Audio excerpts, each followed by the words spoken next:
నమస్కారం వార్తలకు స్వాగతం. ముందుగా ముఖ్యాంశాలు. మందకృష్ణ మాదిగ ప్రెస్ మీట్, పలు అంశాలపై వివరణ.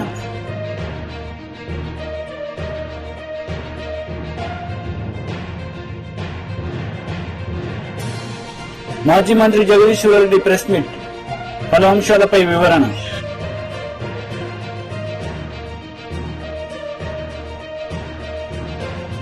మాజీ ఎంపీటీసీ బుగ్గన ప్రభాకర్ రెడ్డి కోట్ల కేఈ ఆధ్వర్యంలో ఆదివారం నాడు మాజీ జెడ్పీటీసీ ప్రసన్న లక్ష్మి నివాసంలో టీడీపీ తీర్థం పుచ్చుకున్నారు. ఆయనతో పాటు ఆయన అనుచరులు భారీగా టీడీపీలో చేరారు.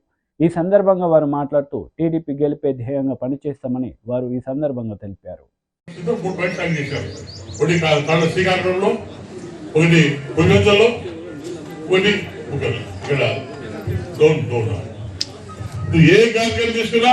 ఈ రెండే ఉంటాయి, డోను పులివెందల, డోను పులివెందల.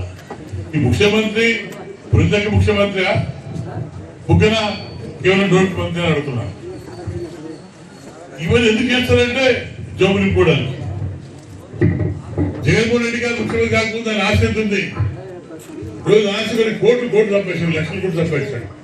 అదే నేను కానీ కృష్ణమూర్తి వాళ్ళ ఫ్యామిలీ అనుకుంటే ఎన్నో కోట్లు సంపాదించేవాళ్ళు, కొన్ని వేల కోట్లు లక్షల కోట్లు సంపాదించారు. ఎప్పుడో 30 నెలల కిందట. కానీ ఏనాడు పని చేయలేదు. మనుషులు ఉండిపోయారు. మేమంతా రైతుల కోసం కాపాడాం. మా మనుషులు వాళ్ళు ఉదాహరణ ఉండిపోయాం. మా కుటుంబానికి కూడా ఏనా డబ్బు సంపాదించారు. అది లేకుంటే నేను కానీ కేవలం కానీ కొన్ని లక్షల కోట్లు సంపాదించేవాళ్ళు. అది వాళ్ళు కానీ మేము కానీ వాళ్ళ కావాల్సిన ప్రజలు కావాలి, ప్రజల భావాలు కావాలి, వాళ్ళ అభివృద్ధి ముందు కాన్ఫరెన్స్ చేశాం. ఈరోజు ఈ ప్రాంతంలో ఏం చేస్తే కానీ కాంగ్రెస్ పార్టీ, గతంలో కాంగ్రెస్ పార్టీ కేఈ కుటుంబం కొట్టుకుంటాం తప్పించి ఏ పార్టీ కూడా చేయలేవాడు, అభివృద్ధి చేయలేవాడు. మీరు పని చేసుకుంటారు. రోడ్డు వేస్తాడు, రోడ్డు వేసాం, మేము వేసాం రోడ్డు. తాను ముషి అడితే, కోడలు ముషి అడితే, కానీ ఇక్కడ మంచిగా రోడ్డు లేదు. పోవడమే. మొన్న మేము ప్రచారానికి వెళ్తే 4, 5, 6, 7, 8 వాటిల్లో రోడ్లే సరిగా లేవు. ఇంటిలా బిచ్చులు వేసుకొని పని. కానీ నీకు ఊరి బయట అవసరమా? ఇంటే గెలిచి రచ్చ గెలిచాల కానీ నువ్వు ఊర్లో వేయకుండా ఊరి బయట వేసుకొని నువ్వు కమిషన్ల కోసం ఊరి బయట వేసినావు. అందరికీ ఎలా ప్రజలకు అందరికీ తెలుసు. నీళ్లు కావాలంటే నీళ్లు మన మడల్లో దండిగా ఉన్నాయి, మన గొర్రెలకుట్టలో నీళ్ళు దండిగా ఉన్నాయి.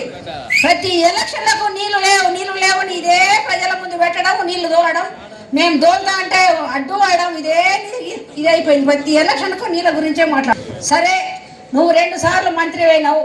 మంత్రి అయితే కనీసం అంటే మన కాన్స్టిట్యున్సీ కాకపోయినా మన మండలంలో ఎంతమందికి ఉద్యోగాలు ఇప్పించినావు? ఒక కనీసం అంటే ఒక 5 కన్నా ఇప్పించినావా? అది లేదు. నీకు ఎందుకయ్యా ఈ రాజకీయం? రాజకీయం ఎందుకంటే నువ్వు సంపాదించుకోవడానికి, అంతే తప్ప ప్రజలకు సేవ కోసం నువ్వు రాజకీయాలకి రాలేదు. ఇది అందరికీ, ప్రజలందరికీ తెలుసు. ఇది మనమందకు మనం మాట్లాడుకోవడం కాదు. మీరందరూ కలిసి ప్రతి పల్లెలో కానీ టౌన్లో కానీ ఇంటింటికి ఈ విషయాలన్నీ చేరవేయాలని నా కోరిక. టీడీపీ రాష్ట్ర అధికార ప్రతినిధి సయ్యద్ రఫీ మీడియా సమావేశం నిర్వహించారు. ఈ సందర్భంగా పలు అంశాలపై ఆయన మాట్లాడారు. అలాగే ఈ యువతని నిర్వీర్యం చేసి వాళ్ళని ఆలోచింపజేయనీయకుండా, వాళ్ళు ఎందుకు యువతని ఆలోచిస్తే వాళ్ళు రోడ్డు మీదకి వస్తారు. జాబ్ క్యాలెండర్ ఏమైందని చెప్పి అడుగుతారు. కంపెనీలు ఎందుకు వెళ్ళిపోయినని చెప్పి అడుగుతారు. అవినీతి మీద ప్రశ్నిస్తారు. వాళ్ళని మత్తులో ఉంచేసి ఎన్నికలు నడపాలని చెప్పేసి కార్యక్రమం తీసుకున్నాడు. అది 4. 5 బూతుల దగ్గర మేము తెలుగుదేశం పార్టీ కానీ కూటమి పార్టీ కానీ బూత్ కమిటీలు ఏర్పాటు చేసుకుంటాం. అతను కూడా ఏర్పాటు చేసుకుంటాడు.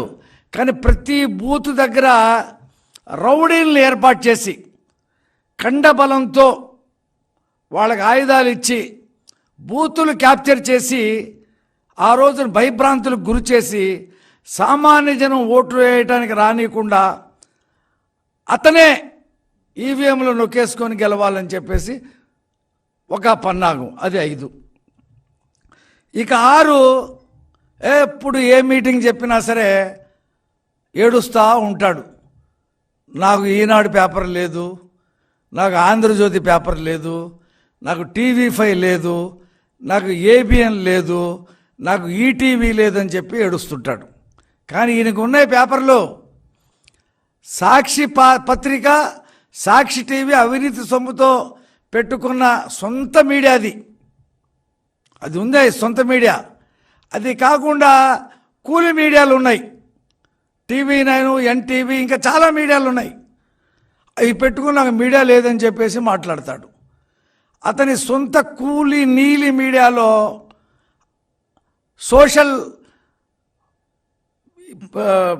సోషల్ మీడియాలో తప్పుడు వార్తలు, అబద్ధాలు వండి వార్చి జనం మీదకి వదలటం, ఇది ఇతను చేసే పని. మీటింగ్లకు వచ్చి నాకు మీడియా లేదంటాడు. అది 6. 7 ఇక ఎక్కడికి వెళ్ళినా సరే 98.5 ఎన్నికల వాగ్దానాలు నెరవేర్చేశాను అంటాడు. ఈయన 750 హామీలు ఇచ్చాడు పాదయాత్రలో, అందులో 60 కూడా కంప్లీట్ చేయాల. మేము ఆ 750 ఎక్కడిచ్చాడు, ఏ ఊరిలో ఇచ్చాడు, ఎప్పుడు ఇచ్చాడో పుస్తకమే వేసాం. మొత్తం పుస్తకం అంతా పబ్లిక్ డొమైన్లో పెట్టాం. దానికి జవాబు లేదు. ఆ మేనిఫెస్టో నాకు బైబిలు, నా ఖురాను, నాకు భగవద్గీత అంటాడు. పోనీ అందులో ఏమైనా చేసావా? సంపూర్ణ మద్యపాన నిషేధం, అది లేదు.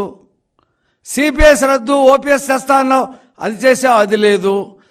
జాబ్ క్యాలెండర్ తెస్తా అన్నావు, అదేం చేసావా? అది లేదు. పిఆర్సీ చంద్రబాబు నాయుడు గారి కంటే ఇంకా మెరుగైన పిఆర్సీ ఇస్తానని చెప్పాడు, అదేమైనా ఉందా? అది లేదు.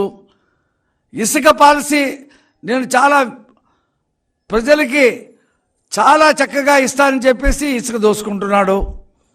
కాబట్టి అనేక హామీలు పాదయాత్రలో చెప్పింది వదిలేశాడు. 750 ఈ మేనిఫెస్టోలో పెట్టింది కూడా లేదు. డ్వాక్రా మహిళలను మోసం చేశాడు. 45 సంవత్సరాలకే పెన్షన్ ఇస్తా అన్నాడు, అది లేదు.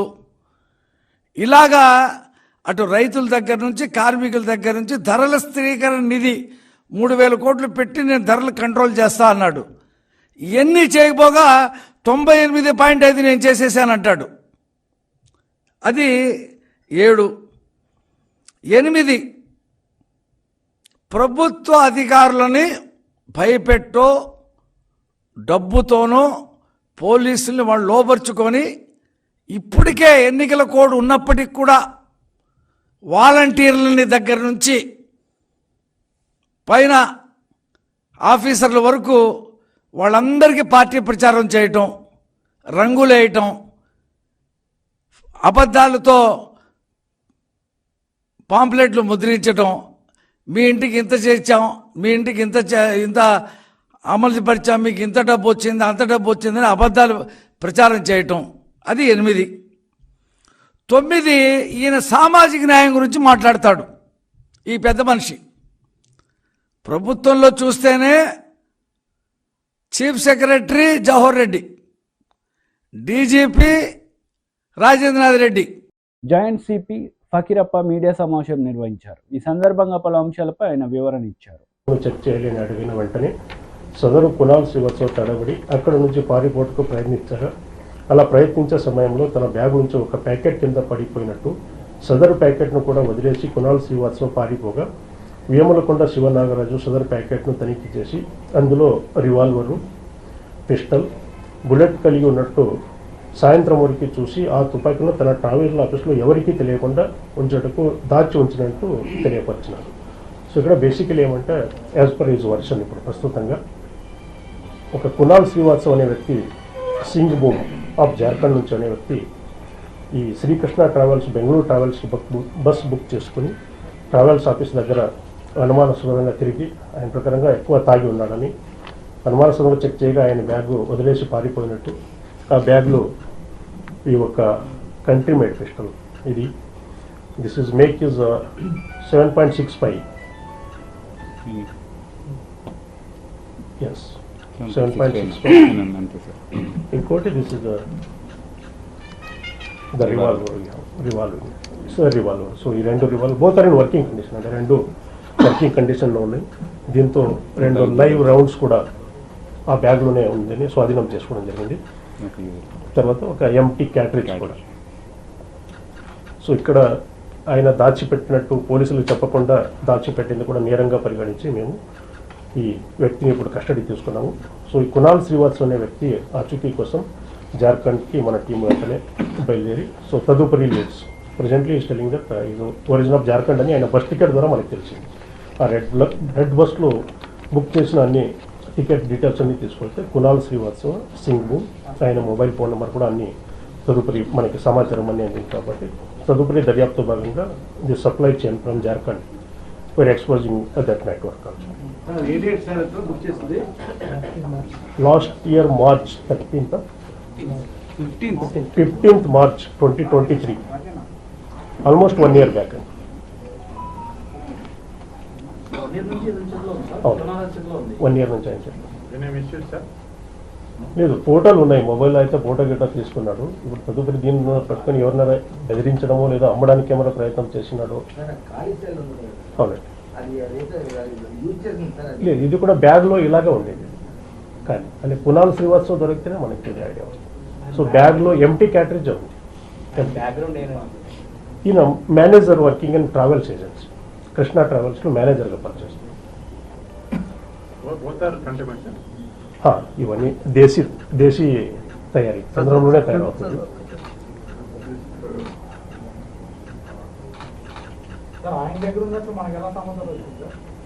దానికి మన టాస్క్ ఫోర్స్ ఉంటుంది సిటీలో. టాస్క్ ఫోర్స్ సమాచారం సేకరిస్తూ ఉంటుంది. సో ఎవరి దగ్గర ఏమున్నాయని చూడడానికి ఒక టాస్క్ ఫోర్స్ పెట్టాము సిటీలో. సో ఏమంటారు, అవునండి. ఇప్పుడు ఈయన సోషల్ మీడియా లేదు, ఆయన మొబైల్లో పోర్టల్ ఉంది, మొబైల్ ఫోన్లో పోర్టల్ పెడుతుంది.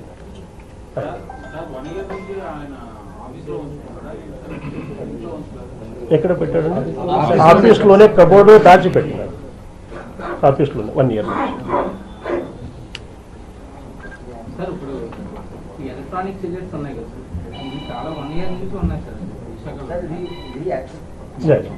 ఒకసారి ప్రజెంటేషన్ చూస్తే మళ్ళీ డౌట్ అడగదు. ఒకసారి ఫ్యూ స్లైడ్స్ ఉన్నాయి, ప్రజెంటేషన్ రన్ చేయండి. ఈ సిగరెట్ గురించి ఉంది చూడండి. A device that has the shape of a cigarette, cigar, pen and does not contain tobacco. మీరు కొంచెం బోర్డ్ సైడ్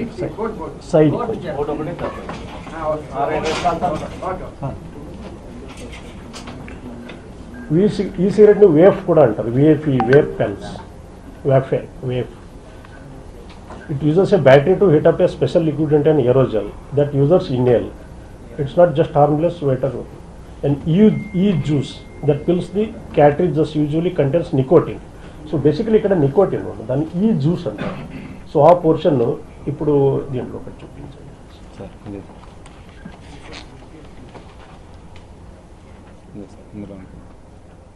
ఓపెన్ చేస్తే అందులో ఛార్జర్, ఇక్కడ ఇది ఓపెన్ చేస్తే ఇక్కడ యూఎస్బితో ఛార్జర్ చేసుకునేది ఉంటుంది. సో ఇక్కడ ఏరోజాల్ ఇది వస్తుంది. It has various shapes and size, కొన్ని ఆ రకాలు కూడా ఉంటాయి different. YCP MP Vijayasai Reddy press meet నిర్వహించారు. ఈ సందర్భంగా చంద్రబాబు నాయుడు, పవన్ కళ్యాణ్పై ఆయన మండిపడ్డారు. ఎవరి పట్లైనా వ్యక్తిగత ఆరోపణ ఉందా? సిబిఐ ఎంక్వైరీ చేస్తూ ఉంది. సిబిఐ ఎంక్వైరీలో సత్యాలన్నీ కూడా బయటపడతాయి. ఛార్జ్ షీట్ ఫైల్ చేస్తారు. నేను చెప్పింది కానీ తప్పు అయితే అప్పుడు ప్రశ్నించండి. దాని వెనుక ఉన్నటువంటి వ్యక్తులు టీడీపీకి చెందిన వాళ్ళు కాదా, అవునా కాదా? చంద్రబాబు నాయుడు సామాజిక వర్గానికి చెందిన వాళ్ళ కాదా? నేను ఎక్కడా కూడా అవాస్తవాలు చెప్పలేదే మీకు.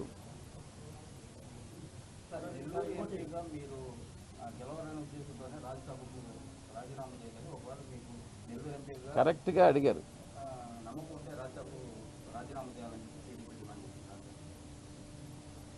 టీడీపీ తెలుగుదేశం పార్టీ పుట్టింది 1982లో. రాజ్యాంగం అన్నటువంటిది అమల్లోకి వచ్చింది స్వాతంత్రం వచ్చిన తర్వాత. కాన్స్టిట్యూయెంట్ అసెంబ్లీ అన్నటువంటిది కాన్స్టిట్యూట్ చేసి ఇంచుమించు 3-4 సంవత్సరాల కాలం పాటు ప్రతి ఒక్క క్లాసుని కూడా వివరంగా దాని మీద చర్చించి ఆ తర్వాత రాజ్యాంగాన్ని ఆమోదించి 1950వ సంవత్సరంలో అది రిపబ్లిక్ డే అని చెప్పి పిలుచుకొని అమల్లోకి వచ్చింది. రాజ్యాంగంలో చాలా స్పష్టంగా పొందుపరిచారు, ఏ వ్యక్తి ఏ సభలో మెంబర్గా, పార్లమెంటు మెంబర్గా కానీ అసెంబ్లీలో మెంబర్గా కానీ ఉంటే ఇంకొక సభకు ఎన్నికైతే ఎప్పుడు రాజీనామా చేయాలి, ఎప్పుడు ఎంత పీరియడ్ లోపల రాజీనామా చేయాలి, రాజీనామా చేయకుంటే ఏమవుతుంది అన్నటువంటిది చాలా స్పష్టంగా చెప్పబడింది. తెలుగుదేశం పార్టీ అధినేత, ప్రస్తుత అధినేత చంద్రబాబు నాయుడు రాజ్యాంగాన్ని రచించినటువంటి వాడు కాదు. కనీసం రాజ్యాంగాన్ని గురించి పూర్తిగా అవగాహన ఉందని కూడా నేను అనుకోవట్లేదు చంద్రబాబు నాయుడికి. ఎవరైతే ఈ ఆరోపణ చేస్తున్నారో వాళ్ళకి రాజ్యాంగం పట్ల అవగాహన ఉందా అని నేను ప్రశ్నిస్తా ఉన్నా. నాకు తెలుసు రాజ్యసభకు ఎప్పుడు రాజీనామా చేయాలి, లోక్సభకు నేను గెలుస్తానా లేదా అన్నటువంటి విషయం నాకు తెలుసు. 100% పత్రికాముఖంగా నేను చెప్తా ఉన్నా. 7 అసెంబ్లీ స్థానాలకు 7 గెలుస్తాం, ఇంక్లూడింగ్ నెల్లూరు సిటీ.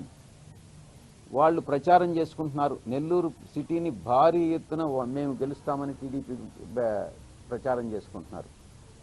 తప్పకుండా వైఎస్ఆర్సీపీ కైవసం చేసుకుంటుంది. ఈరోజు తెలుగుదేశం పార్టీ అభ్యర్థి విద్యతో వ్యాపారం చేసేటటువంటి వ్యక్తిని ప్రజలు నమ్మట్లేదు. విద్యలో కూడా విద్య, వైద్యం అన్నటువంటిది ఈ రెండు కూడా చాలా ఒక భగవత్ సంకల్పంతో కూడుకున్నటువంటివి. వాటిని ప్రతి ఒక్కరూ కూడా చాలా చాలా ఉన్నతంగా చూస్తారు. అటువంటి విద్యతో వ్యాపారం చేసేటటువంటి వ్యక్తిని నెల్లూరు ప్రజలు తప్పకుండా ఆమోదించరు. తెలుగుదేశం పార్టీ నెల్లూరు సిటీలో కూడా ఓడిపోతుంది. 7కి 7 స్థానాలు మేము కైవసం చేసుకోబోతున్నాం. మీకు ఇంకొకటి కూడా చెప్పాలి. నాకు మొట్టమొదట నాకు ఓటు హక్కు వచ్చినప్పుడు మా ఊరు తాళ్ళపూడిలో ఓటు ఉండింది, అక్కడ ఓటేసా. ఆ తర్వాత నేను నెల్లూరులో చదువుకున్నా. నెల్లూరులో నేను ఇక్కడికి షిఫ్ట్ అయ్యాను కాబట్టి నెల్లూరుకి ఓటు హక్కు వచ్చింది. తాళ్ళపూడి అంటే సర్వేపల్లి కాన్స్టిట్యున్సీకి వస్తుంది. నెల్లూరులో ఓటు హక్కు వినియోగించుకున్నా. నేను ప్రాక్టీస్ పెట్టేదాన్ని, సీఏ చదువుకునేదానికి చెన్నై వెళ్ళా. చెన్నైలో ఓటుని ఇక్కడ తీసేసి చెన్నైలో నమోదు చేసుకున్నా. నేను ఓటు హక్కును వినియోగించుకున్నా. చెన్నై నుంచి నేను హైదరాబాద్ షిఫ్ట్ అయినా. హైదరాబాద్లో ఓటు హక్కును వినియోగించుకున్నా. హైదరాబాద్ నుంచి విశాఖపట్నం షిఫ్ట్. మాజీ మంత్రి జగదీష్ రెడ్డి ప్రెస్ మీట్ నిర్వహించారు. ఈ సందర్భంగా ఇరు పార్టీలపై ఆయన మండిపడ్డారు. ఈ ప్రభుత్వానికి సోయి లేదు, అసలు వ్యవసాయ రంగం పైన మాకు బాధ్యత ఉంది అన్న ఆలోచన కూడా లేదు. వ్యవసాయ రంగం పైన సమీక్ష చేయాలన్న సోయి కూడా లేదు, చేయలేదు. ఆనాడు రైతులకు చెప్పలేదు, యథావిధిగా రైతులు వాళ్ళ పాత పద్ధతులను పెట్టుకున్నారు. సరే, కొన్ని చోట్ల కాలువలు అందుబాటులో లేని చోట్ల, బోరుబావుల మీద ఆధారపడ్డ చోట బోర్లో నీళ్లు లేకపోతే దాని ప్రభుత్వాన్ని మేము నిందించడం లేదు. కానీ కొన్ని చోట్ల రైతులు స్వయంగా చెప్పారు, మీ మీడియా మిత్రులు అందరి సాక్షిగా చెప్పినారు, విద్యుత్ విషయంలో కూడా బాగా అవకతవకలు జరుగుతున్నాయి. లో వోల్టేజ్ వల్ల మా మోటార్ కాలిపోయింది అని చెప్పి మేము వెళ్ళిన ప్రతి చోట రైతు చెప్తా ఉన్నారు. ఒక్కొక్క చోట 2 సార్లు కాలింది మాకు ఈ పంటకే అనే మాట. కొన్ని చోట్ల రాత్రిపూట ఇచ్చే కరెంటు కొరకు మేము వెళ్ళాల్సి వస్తుంది, లో వోల్టేజ్తో మోటార్లు పడిపోతున్నాయి, మేము కాపలాకు వెళ్తే తప్ప మళ్ళీ కరెంటు పెట్టుకునే పరిస్థితి లేదు అని చెప్పిపోయి రైతులు మళ్ళీ రాత్రిపూట బావుల దగ్గర పోయి కరెంట్ షాక్ గురై లేదా పాము కాటు గురై మరణించే పరిస్థితులు మళ్ళీ వచ్చినాయి. దురదృష్టవశాత్తు ప్రజలు ఏదో మార్పు వస్తుందని, వీళ్ళు ఏదో మార్పు తెస్తారని అనుకుంటే మార్పు మళ్ళీ వెనక్కి తీసుకుపోయాను. పర్టికులర్గా వ్యవసాయ రంగం విషయంలో పూర్తిగా 2014 నాటి ముందు పరిస్థితులను పునరావృతం చేస్తూ ఉంది ప్రభుత్వం నిర్లక్ష్య ధోరణితో. వాస్తవానికి కాళేశ్వరం నుంచి 100 టీఎంసీల నీళ్లు తీసుకునే అవకాశం ఉండే. దానికి సరిపోయే ప్రాజెక్టులు కూడా ఉండే, నిల్వ చేసుకోవడానికి సరిపోయిన ప్రాజెక్టులు కూడా ఉండే. ఈ ప్రభుత్వానికి ఏమాత్రం సోయి ఉన్నా ఉన్న నీళ్ళని కిందికి ఇస్తూనే మళ్ళీ అంతమందం నింపుకోవడానికి ఎల్ఎండీలో కావచ్చు, ఎంఎండీలో కావచ్చు, ఇతర ప్రాజెక్టుల వద్ద కావచ్చు నింపుకోవడానికి అవకాశాలు ఉండే.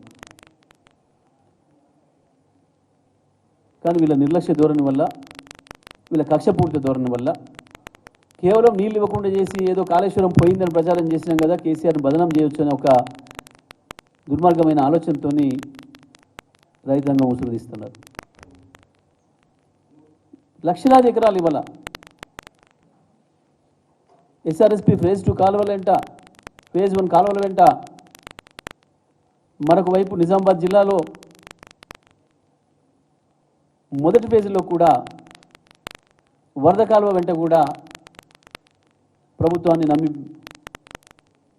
పెట్టుకున్న పొలాలు లక్షలాది ఎకరాలుగా ఎండిపోతూ ఉన్నాయి. చాలా హృదయ విదారకంగా ఉంది అక్కడికి పోతే. ఇంకోవైపు నాగార్జున సాగర్ ఎడమ కాలువ కావచ్చు, లో లెవెల్ కెనాల్ కావచ్చు, హై లెవెల్ కెనాల్ ఎస్ఎల్బిసి కావచ్చు. మేము 9 సంవత్సరాలు వరుసగా చివరి భూమికి కూడా నీళ్ళు అందించినాం. 18 పంటలు వరుసగా పండించాం రైతులు. ఇవాళ నిజంగానే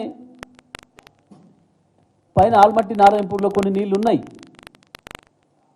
ఈ ప్రభుత్వానికి సోయి ఉంటే ఆ రోజు ఆ రాష్ట్ర ముఖ్యమంత్రిని, కర్ణాటక ముఖ్యమంత్రిని, ఉప ముఖ్యమంత్రిని, ఇతర మంత్రులు తీసుకొచ్చి ఇక్కడ ఏదైతే ప్రచారం చేయించుకున్నారో, వాళ్ళు కూడా ఇక్కడ ప్రజలకు ఏదైతే హామీ ఇచ్చిపోయినరో, మీరు కాంగ్రెస్ ఓటేయండి మేము మంచి పరిపాలన ఇస్తామని చెప్పినరో, ఇవాళ వాళ్ళ దగ్గరే నీళ్లు ఉన్నాయి. ఇవాళ వీళ్ళు వెళ్ళి నీళ్ళు తీసుకురావచ్చు. ఒక 10 టీఎంసీల నీళ్ళు తీసుకొస్తే బ్రహ్మాండంగా ఇవాళ ఉమ్మడి నల్గొండ జిల్లాలో, ఖమ్మం జిల్లాలో ఉన్న ఎండిపోతున్న 2 లక్షల ఎకరాల పొలాల్ని బతికించుకునే అవకాశం ఉండే. కోట్లాది రూపాయలు, 100 కోట్ల రూపాయలు రైతాంగానికి నష్టం కాకుండా కాపాడుకునే అవకాశం ఉండే. మేము చేసినాం గతంలో. నిబంధనలు అడ్డం ఉండొచ్చు. కేఆర్ఎంబి 10 సంవత్సరాలు 2015లో మొదటిసారి ఎడమకాలు కింద రైతాంగం, ఎస్ఎల్బిసి కింద రైతాంగం, సార్ మేము కాలాన్ని నమ్ముకొని పొలాలు వేసుకున్నాం, పెట్టుబడి పెట్టినాం, ఒక్క తడి నీళ్ళు ఇస్తే మేము బ్రతికిపోతాం, లక్షలాది ఎకరాలు బ్రతికిపోతాయనంటే నిబంధనలను ఎట్లా ఉన్నా ఖమ్మం పాలేరు మంచినీళ్ళు తీసుకుపోవాల్సిన అవసరం ఉంది కాబట్టి ఆ సాకుతో నీళ్ళు తీసుకుపోయినాం. రైతులు వాళ్ళ పద్ధతిలో వాళ్ళు వాటిని ఎట్లా వాడుకోవాలో వాడుకొని పంట పొలాలను రక్షించుకున్నారు. మొన్న వానాకాలం కూడా అదే పద్ధతుల్లో ఇబ్బంది జరిగితే మళ్ళీ పాత పద్ధతులను చెప్పినాం రైతాంగానికి, రైతు సంఘాలను పిలిచినాం. ప్రభుత్వం చేసే పని ప్రభుత్వం చేస్తుంది, మీరు చేసేది మీరు చేసుకోండి, పంట పొలాలను బతికించుకోండి అని చెప్పినాం. అంటే రైతులు బతికించుకోవడం కొరకు, రైతాంగాన్ని కాపాడుకోవడం కొరకు ప్రభుత్వం కొన్నిసార్లు నిబంధనలు పక్కన పెట్టైనా పనిచేస్తున్న పరిస్థితి వస్తే చేసింది KCR. BJP leader Maheshwar Reddy press meet నిర్వహించారు. ఈ సందర్భంగా పలు అంశాలపై ఆయన మాట్లాడారు. ప్రధానమంత్రి కావాలని చెప్పేసి ప్రజలు ఎదురు చూస్తున్నటువంటి సందర్భంగా ఖచ్చితంగా మూడోసారి నరేంద్ర మోడీ గారు ప్రధానమంత్రిగా ప్రమాణ స్వీకారం చేసి ఈ దేశాన్ని 3వ ఆర్థిక శక్తిగా మార్చుతారన్న విశ్వాసంతో ప్రజలందరూ కూడా ఈరోజు భారతీయ జనతా పార్టీ వైపు చూస్తున్న సందర్భంగా భారతీయ జనతా పార్టీ నాయకత్వం అంతా కూడా ఈరోజు ఏ రకంగా ఈ ఎన్నికలను ఎదుర్కోవాలని, ఈ ఎన్నికల్లో ప్రజలను ఏ రకంగా కలవాలని, ప్రతి ఇంటిని కనీసం 2 సార్లు కలిసి ప్రతి ఓటర్ని కూడా కలవాలని చెప్పేసి ఒక కార్యక్రమము. అంతేకాకుండా మహిళా మండలిలో మహిళల్ని కలిసే ఒక కార్యక్రమము, దాంతోపాటు యువతని కానీ కొత్త ఓటర్లను కానీ వారిని కలిసి భారతీయ జనతా పార్టీ వైపు వారిని ప్రభావితం చేసేటువంటి కార్యక్రమం కానివ్వండి. అన్నిటికన్నా ముఖ్యంగా వచ్చే నెల ఏప్రిల్ 6వ తారీఖు రోజు టిఫిన్ బైఠక్ పేరు మీద యావత్ రాష్ట్రంలో ఒకే రోజు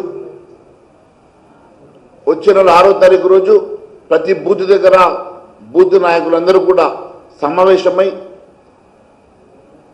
మరి బూత్ నాయకులందరూ కూడా అక్కడ కార్యాచరణ మీద మాట్లాడుకోవడం కానీ, ఆ రోజు భారతీయ జనతా పార్టీ ఆవిర్భావ దినోత్సవం కూడా కావడంతో ఆ కార్యక్రమాన్ని ముందుకు తీసుకెళ్ళడం జరుగుతూ ఉన్నది. మరి ముఖ్యంగా కార్నర్ మీటింగ్స్ విషయంలో కూడా ప్రతి నియోజకవర్గంలో చిన్న చిన్న కార్నర్ మీటింగ్స్ ద్వారా 100-200 మంది కలవడము, అక్కడ కార్నర్ మీటింగ్స్లో అటెండ్ చేయడము, అక్కడ లోకల్ నాయకత్వం కానివ్వండి లేకుంటే జిల్లా నాయకత్వం కానివ్వండి దాంట్లో పార్టిసిపేట్ చేసేసి కార్నర్ మీటింగ్స్ని కూడా అటెండ్ చేయడం కానివ్వండి. మరి ప్రతి బూత్లో కనీసం సగం ఓట్లు భారతీయ జనతా పార్టీకి పడే విధంగా మరి ప్రణాళిక రూపొందించుకోవడం కానివ్వండి. ముఖ్యంగా ప్రతి పోలింగ్ బూత్లో ఉన్నటువంటి నాయకత్వం ప్రతి ఇంటిని కనీసం 2-3 సార్లు ప్రతి ఇంటిని తట్టి ప్రతి ఓటర్ని కలవడం, కోయి గర్ నా చూటే కోయి ఓటర్ నా చూటే, ప్రతి ఒక్కరిని కలవాలనే ఒక ఉద్దేశంతో మరి ఆ కార్యక్రమాన్ని కూడా భారతీయ జనతా పార్టీ పటిష్టంగా తీసుకోవడం పోతా ఉన్నది. అంతేకాకుండా మరి ఏబిసిడిగా ఉన్నటువంటి బూత్ స్ట్రెంత్ని కూడా మేము డిజైన్ చేసుకోవడం జరుగుతుంది. దాని ప్రకారం మా ప్రణాళిక ఏర్పాటు చేసుకోవడం జరుగుతుంది.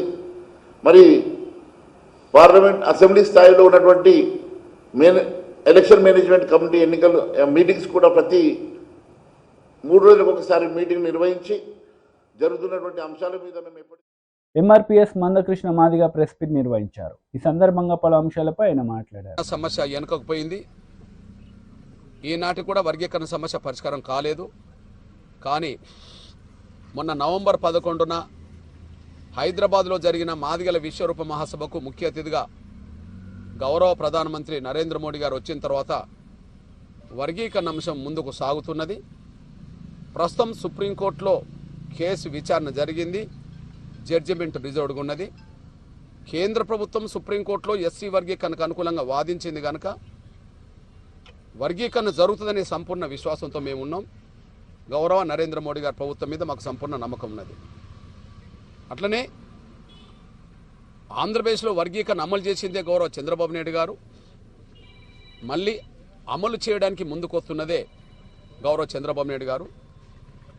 ఆయన మీదనే మాకు నమ్మకం ఉంటుందే తప్ప వర్గీకరణకు ఏమాత్రం సహకరించని జగన్ మీద కానీ మరొకరి మీద కానీ మేము నమ్మకం పెట్టుకునే అవకాశం మాకు అసలే లేదనే విషయం కూడా మేము స్పష్టం చేస్తున్నాం. ఈ నేపథ్యంలో మొదటి అంశమైన వర్గీకరణ అంశంతో పాటు గౌరవ నారా చంద్రబాబు నాయుడు గారి ముందు మిగిలిన అంశాలన్నీ మా భాగస్వామ్యానికి సంబంధించిన అంశం. రాష్ట్ర ప్రభుత్వం ఏర్పడ్డ తర్వాత నియమించే ప్రతి నియామకాల్లో అది వివిధ ప్రభుత్వ శాఖల్లో నియామకాలు జరిగినా లేదా కమిటీల రూపంగా నియామకాలు జరిగినా కమిషన్ల రూపంగా నియామకాలు జరిగినా ప్రాతినిధ్యం సంబంధించిన విషయంలో ఎక్కడ 4-5తో కూడిన నియామకాలు ఎక్కడ జరుగుతాయో అక్కడ మాదిగల ప్రాతినిధ్యం ఉండాలని, అక్కడ ఎంఆర్పిఎస్ ప్రాతినిధ్యం ఉండాలని చెప్పి మేము కోరడం జరిగింది. అంటే రాష్ట్ర ప్రభుత్వంలోనే అన్ని రంగాల్లో మా భాగస్వామ్యం కావాలని, అన్ని వ్యవస్థల్లో మా భాగస్వామ్యం కావాలని కోరడం జరిగింది. దానికి కారణం ఏంటంటే సంక్షేమానికి పెద్దపీట వేయడమే కాకుండా గత 30 ఏళ్లుగా ఎంఆర్పిఎస్ కార్యకర్తలు తమ జాతి భవిష్యత్తు కోసం కష్టపడ్డారు. ఎన్నో కష్టాలు, బాధలు, అడ్డంకులన్నీ అధిగమించి, ఎన్నో సమస్యల్ని అధిగమించి తమ విలువైన జీవితాన్ని జాతి కోసం వెచ్చించారు. ఆ వెచ్చించిన ప్రతి కార్యకర్త గౌరవంగా జీవించాలి. వెచ్చించిన ప్రతి కార్యకర్త అన్ని రకాలుగా అభివృద్ధి చెందాలి. అందువల్ల మాదిగల సంక్షేమం అదే సమయంలో ఎంఆర్పిఎస్ ఉద్యమంలో. వార్తలు ముగించే ముందు ముఖ్యాంశాలు మరోసారి. మందకృష్ణ మాదిగ ప్రెస్ మీట్, పలు అంశాలపై వివరణ.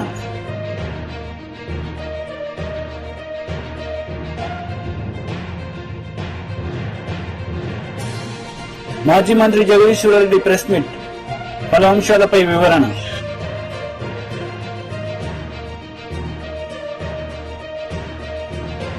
ఈ వార్తలు ఇంతటితో సమాప్తం. తిరిగి ప్రసారమయ్యే వార్తల్లో మళ్ళీ కలుద్దాం. అంతవరకు సెలవు. నమస్తే.